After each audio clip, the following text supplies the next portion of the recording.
Nous sommes donc à l'ère ancienne des grands oracles. La grande prêtresse Sandukich part au sein du village pour raconter la voix des grands spirituels Monkoutou. Monkoutou s'occupait des grandes prairies lors de la sécheresse qui a abattu tous les villages avec sa vigueur et sa chaleur. Les vaches étaient mortes. Il n'y avait plus rien à manger. C'était la grande frayeur. La grande frayeur a tué tous les nouveau-nés. Alors, le petit Kunta Kinte, il a dit, on va aller voir mon cousin dans la République démocratique du Congo. Il a une petite prairie. Je sais que là-bas, il y a à manger. Il marche pendant des jours et sur son périple, il croise le petit Kirikou. Kirikou, mon ami! Kirikou! Kirikou, dans son élan de bandit, dit, mon ami, je vais t'aider. Je vais t'apporter mon aide. Mais pour ça, il va falloir que tu me trouves le bâton doré de la rivière Tchouba. Tchouba, la rivière. La rivière Tchouba est connue Tchouba. pour sa grande colère. Tchouba. Elle est calme tout l'été, mais à l'arrivée de l'hiver, elle a un torrent tellement puissant que les joncs et les arbres et les buissons ne tourmentent pas. Il arrive à la rivière et il commence à chercher le bâton. Oh, le crocodile jaillit et lui attrape le mollet. Kirikou arrive et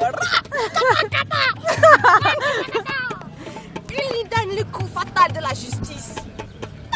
Il ressort et il avait trouvé le bâton. Maintenant que tu as le bâton magique, tu vas pouvoir retourner dans ton village sans aller voir ton cousin. Et tu vas trouver de l'eau pour tout le village. Il revient dans les villages. Et sa femme, Fatoumata, était morte. Elle avait donné tout le lait qu'elle pouvait à la petite fratrie qui avait survécu. Desséché, il a dû enterrer, selon les rituels sacrés, sa femme promise. Il a trouvé de l'eau. Les gens ont regorgé de vertrailles. Ils ont pu manger. Mais ils n'ont jamais réussi à retrouver la vigueur de l'enfant. Nous avons appelé ça la grande frayeur.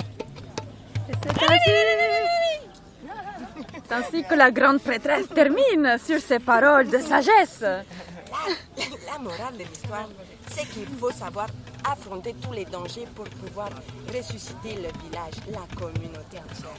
Le sacrifice est la vertu de toute chose.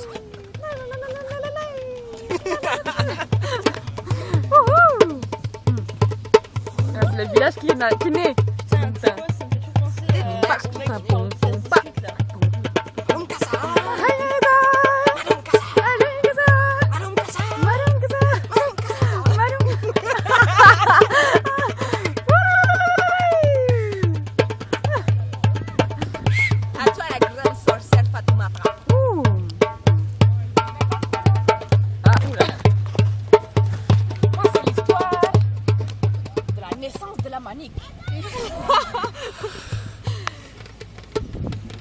Une soirée obscure dans le village de l'Elgravas.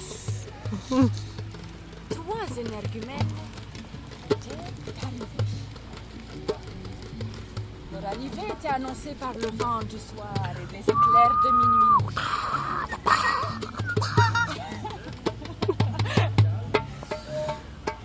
Un beau matin, à l'heure du repas et du réveil des ancêtres,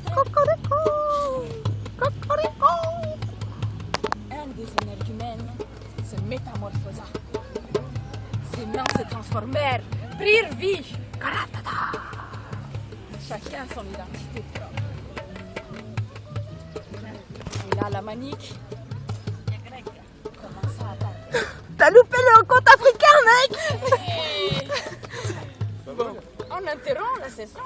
On reprend tout à l'heure.